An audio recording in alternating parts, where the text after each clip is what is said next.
Hello, everyone. This is Giulio Coraggio, location head at the law firm DLA Piper. This is the podcast Diritto al Digitale. I'm glad to have here as a guest of today Marco Trucco, Chief Marketing Officer at Videoslots, but a very seasoned expert in the gambling industry. I'm not saying that Marco is old, but we've been working together for more than a decade, probably. Yep. And so he knows the ins and outs of the gambling industry across Europe. And we're going to have a chat on how he sees the market now and in coming years. Marco, welcome. And thank you for accepting my invite. Thanks, Giulio. Marco, first of all, I said that you are seasoned with no offense, but you have been seeing so many things in the gambling market. Can you give us a snippet of your background and how you became involved in this industry? Sure. Well, I joined the gaming industry back in 2008, so it's like more than 15 years now. Back then, I was a journalist, and I was also working for an exhibition company. And by pure chance, I was attending an event in Vegas, and I happened to witness the final table of the World Series of Poker in 2003. And well, back then nobody knew what poker was about, what Texas Hold'em was about, and I didn't know either. I was playing with friends, but I didn't know poker at all. I mean, that version of poker. And then I loved the game, and I saw that famous final table where Chris Moneymaker won, and that's the big bang of poker. That's when poker really started to become like a popular entertainment, especially in the US.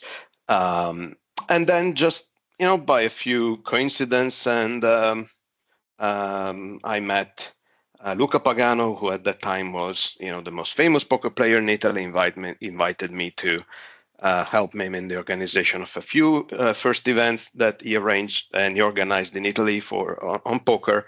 And so after a couple of years, I decided to quit my old job and jump into the gaming industry. I started as a country manager for Everest Poker. Back then, it was a large poker room, and from there, I worked for a couple of other companies, and then I moved to PokerStars for many years.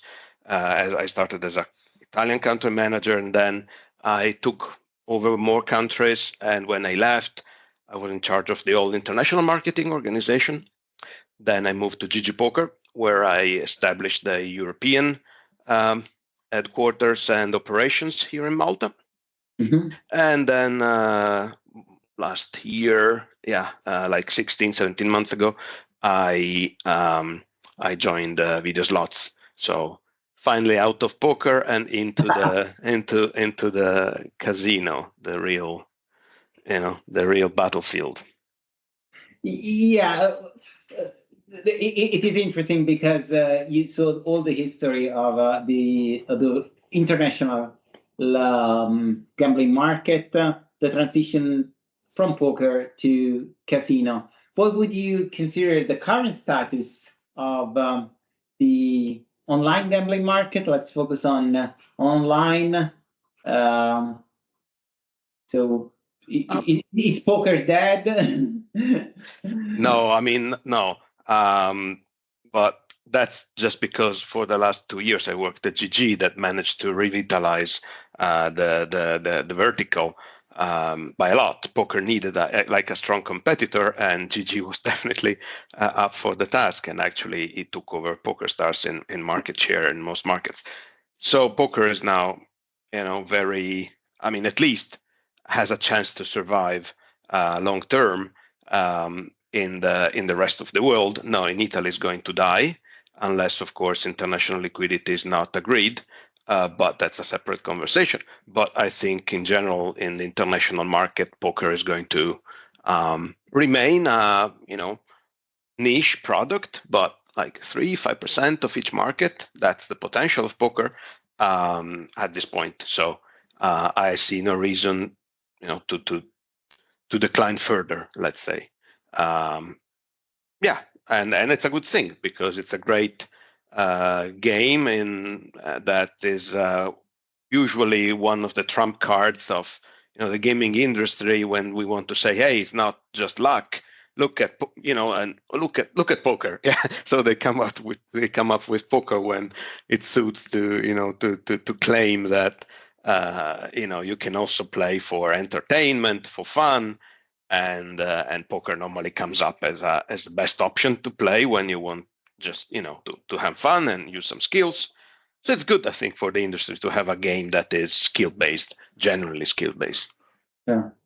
No, and while the main focus is on casino, I would say I don't know if you agree that we have seen now a phase of diversification. A few years ago, all the main operators had exactly the same games, which is maybe no longer the case now. What's your view?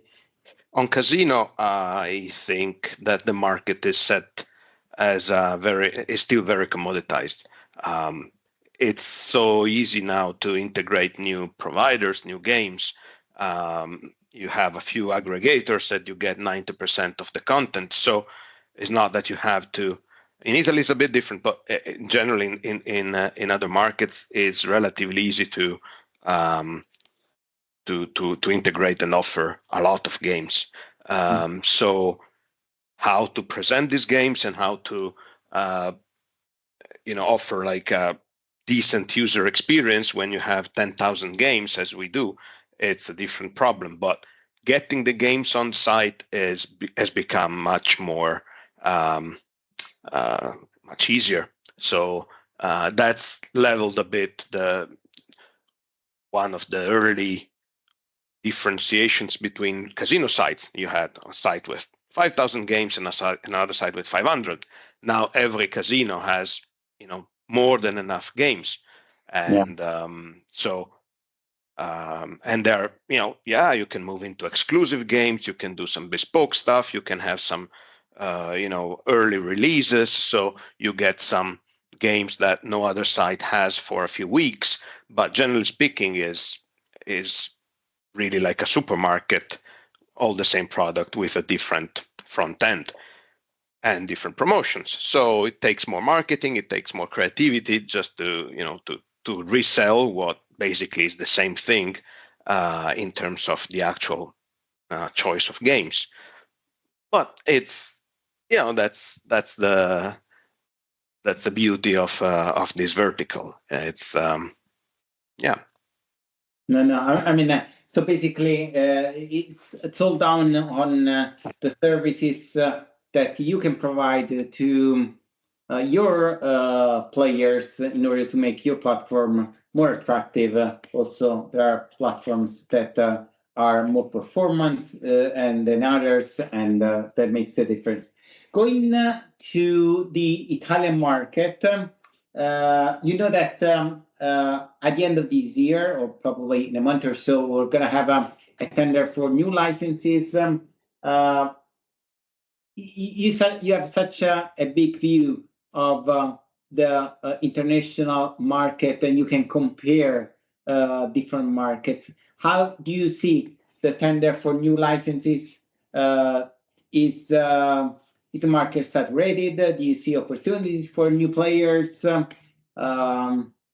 I know that sometimes you have a negative view of the Italian market. Don't be too negative. No, it's a fantastic market. It's the second largest market in Europe, and probably the world, if you don't consider US as a single market, which is not. So it's a fantastic market. It has huge problems because it's not easily accessible, and it's generally is very protective, and so I mean, there are of course several pros and several cons. The big cons, of course, is the marketing ban that generally creates like a huge uh, moat and a huge barrier of access to newcomers. Then few other things that I see that are negative in the Italian market is the consolidation, because we're seeing, especially with the new acquisition and the merger between Sisal and SNAI, that few companies will have a high share of market share, and they're local champions and they have local advantages. So it's not like the UK where even the big ones, they play on a level field. The local champions in Italy, they have very deep-rooted advantages. The omni-channel, which I think is a very bad feature for the online gaming, pure online gaming operators, because of course adds complexity and adds and lowers the business you can do if you don't agree to also have a land-based business. And then I think also the access to, in general, access to market is bad. Access to credit is terrible. You cannot get a bank to work with you or to fund you to launch a business in Italy. So these are very very serious limitations. And of course, a global company looks at opportunities around the world. You have Brazil, you have other countries in LATAM that are opening up. You have potentially Mexico, you have potentially other countries with less, with a lower or with an easier way in. And so you always have to, choose. You have limited developers, you have limited financial resources, you have limited marketing budget. So Italy feels like, oh, we are so big that every operator will stay. But actually, I know that even big operators, even big European companies are considering to leave the Italian market just because it's not particularly strategic for them anymore, which is a pity. And of course, the new tender is a problem. I mean, again, the problem of the Italian market is that the incumbents have really so many advantages and tendency to, let's say, not welcome changes or innovation that favors them, so that they are very successful in keeping the things as they are. And but that can be said basically for every other industry in Italy. So in Italy, incumbents have always the referee on the favor. No, I don't have such a negative take on the Italian market. I do believe that a mistake many brands do when approaching the Italian market is that they believe that they can use the Italian market as any other market where they operate without any sort of customization of their offering to the peculiarities of a market that is heavily regulated.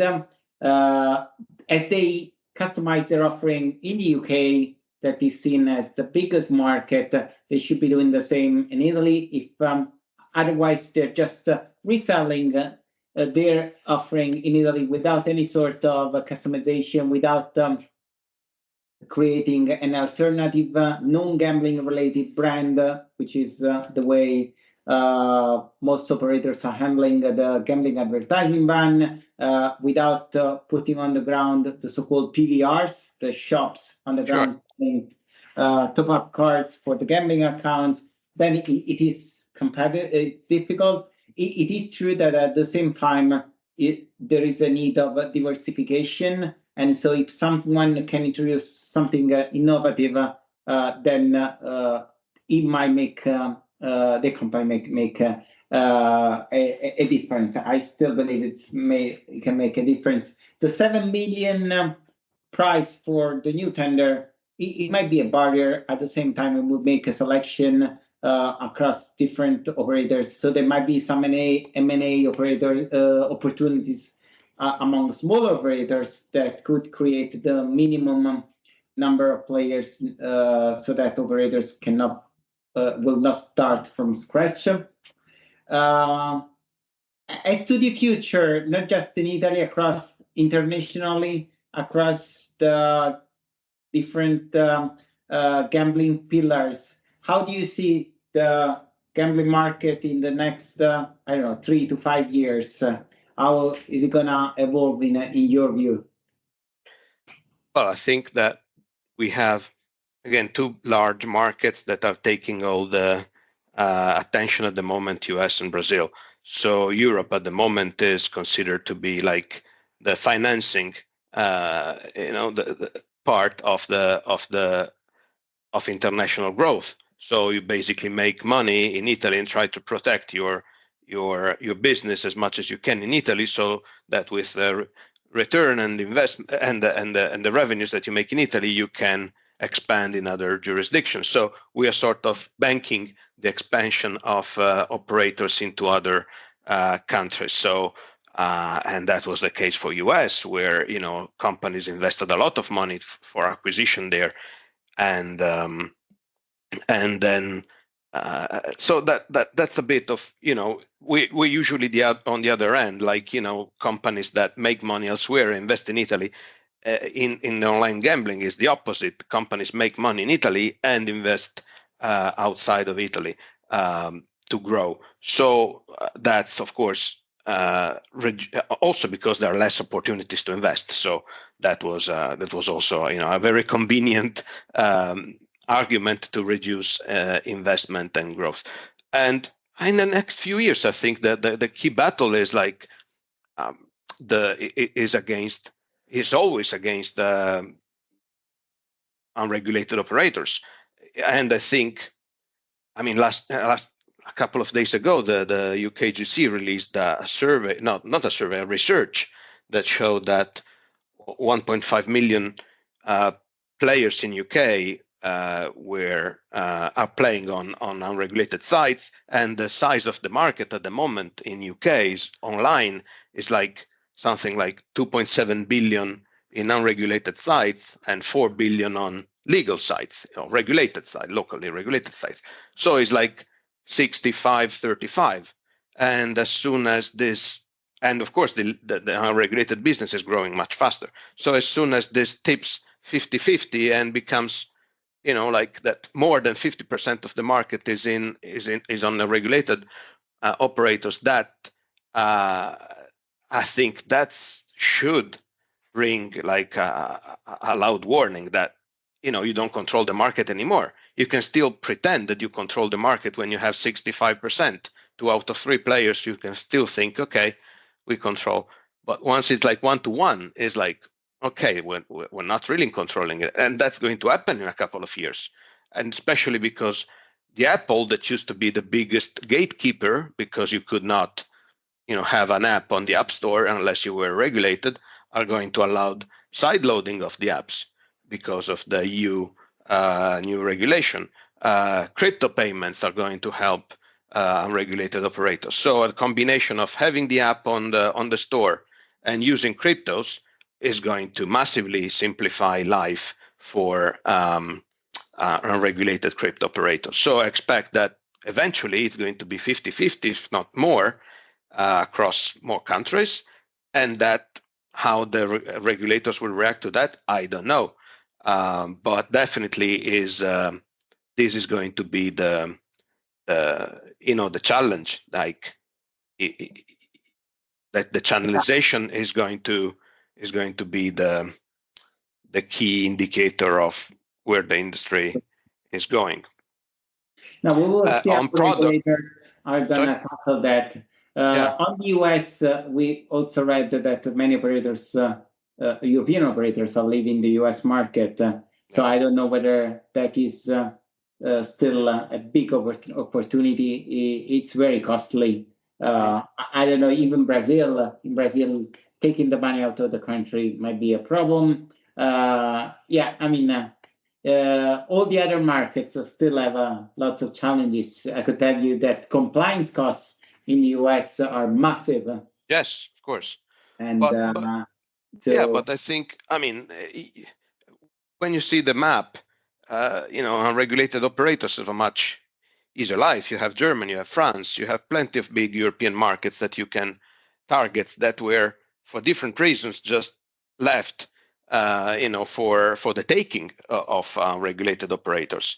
So, and even if you look in France, like, okay, FDJ, Kindred bought FDJ, but you're an expert on that, but the antitrust just decided that they need to keep both brands separate and they cannot mix the monopoly business with the the online gaming, which is an open market. In Italy, that didn't happen. We still have single owners of single concession that work with the same brand in the open market of online. So that's why I see that there is like the big advantage of incumbents. It's not, they did a great job in shaping in the market in the way that suits them, and then they did a very good job in that. I'm not complaining anything. That's the job to achieve a market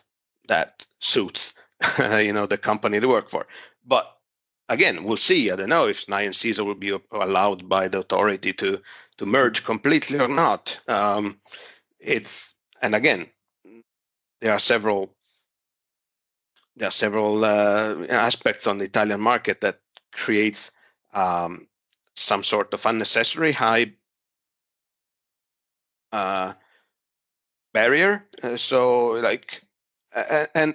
And today is fine. Today is okay. But my problem is that in 9 years, you don't know what's going to be the market, the product, and then a tender that will basically freeze the market today or in December for 9 years. That's, you don't have the crystal ball. So the regulator doesn't have the crystal ball either. So basically you think that you're regulating, which is fair today, but you definitely have no ideas what's going to happen in 9 years' time. 9 years ago, we could not forecast where we would be today. And so the courage of the regulator to say, okay, we're going to regulate today and block small companies because they are just too small to apply for a license. Yes, today, but you're very likely going to block a company that potentially would have grown to be a significant player in Italy in the next few years. So it's fine. I'm saying, big companies, they always have a way to, again, as I said, to shape the market in a way that suits them, and it's perfectly fine. It's just I don't see how Italy can lead the online gambling industry, because some of these limitations that were imposed on competition and on marketing, and so I think it will just remain a very lucrative market for few, but not a very dynamic one. Yeah, I do believe that there is some opening and more business-oriented approach. Some discussions on around the gambling advertising ban have been ongoing for a while, so there is hope that some flexibility will be given. Also, the big sponsorship deals that have been signed lately in relation to parallel brands show that the regulator is becoming more and more tolerant, because it understands the need for these companies to survive. So, the message of the government is not so against gambling as we could perceive under the previous government. And there is a sort of acknowledgement that gambling is part of the economy of the state.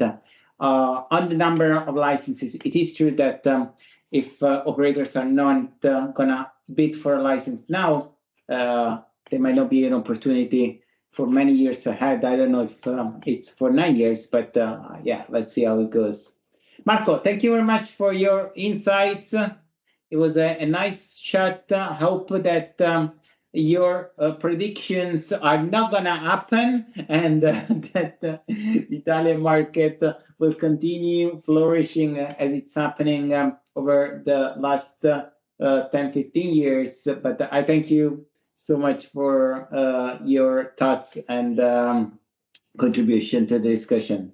I hope the same. It's just I'm always prepared to the worst case, but I know at the end of the day, everything will be fine. That's why we're still